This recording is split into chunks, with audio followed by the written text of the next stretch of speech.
Whenever the Republic clone army got defeated in battle against the Separatists, what happened to the clones that were captured and taken prisoner? Well, the capture of clones after battle varied depending on the Separatist commander and general, as there were many instances where the battle droids were programmed to not take any prisoners and just continued to kill the clones regardless of their surrender. When a capture order was given, however, the clones were taken prisoner usually for two reasons: for interrogation or to be used as an asset for negotiation. Typically high-ranking clones and those that specialized in data work and intelligence were taken for interrogation, as they tended to know the movement of nearby Republic forces or the whereabouts of fleets and outposts. Interrogations more than often involved torture, both physical and psychological. A good example of this was with ARC Trooper Alpha, who was captured by Ventress. The bound trooper was beaten, cut up with a knife, and perhaps even shocked by the Darksider.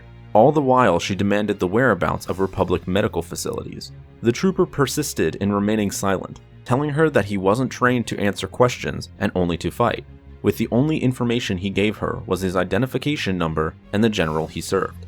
Ventress also tried to play mind games with him by telling him that he was only fodder to the Republic and trained just to die for a false purpose.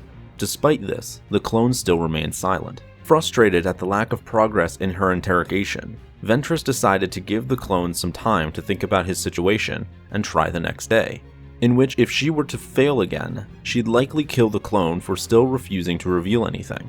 It's likely most captured clones that held vital intelligence were treated similarly by their captors, as they weren't exactly viewed as real living beings. Plus, many Separatist commanders and generals tended not to care much about the treatment of their enemy, whether they be soldiers or civilians. Clones were indeed trained to resist revealing information during interrogations, and perhaps even biologically modified to some extent, with even being mentally incapable of revealing such information, that they'd rather die than betray the Republic.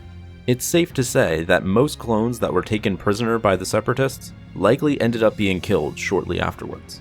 Other clones were sometimes used as a bargaining chip, or perhaps even as meat shields, as the Jedi tended to view them as more than cannon fodder, and would be more willing to negotiate their release, or be reluctant to attack certain positions if they knew captured clones were present. These next two parts also apply to canon.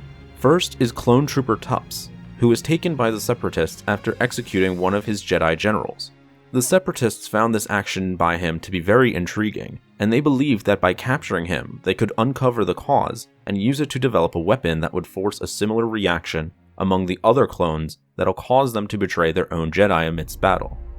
The other clone is actually Echo, who despite being blown up and believed to have been killed by his fellow troopers, he was instead taken alive and turned into a cyborg by the Separatists.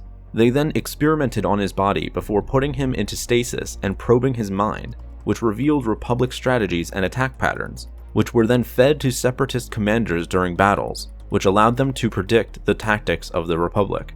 So it seems like as the war neared its end, the Separatists were able to develop a technology that allowed them to bypass the interrogation stage of gaining intelligence from the clones, and instead were able to just extract it from them forcibly through a machine without the clone even having the ability to fight it.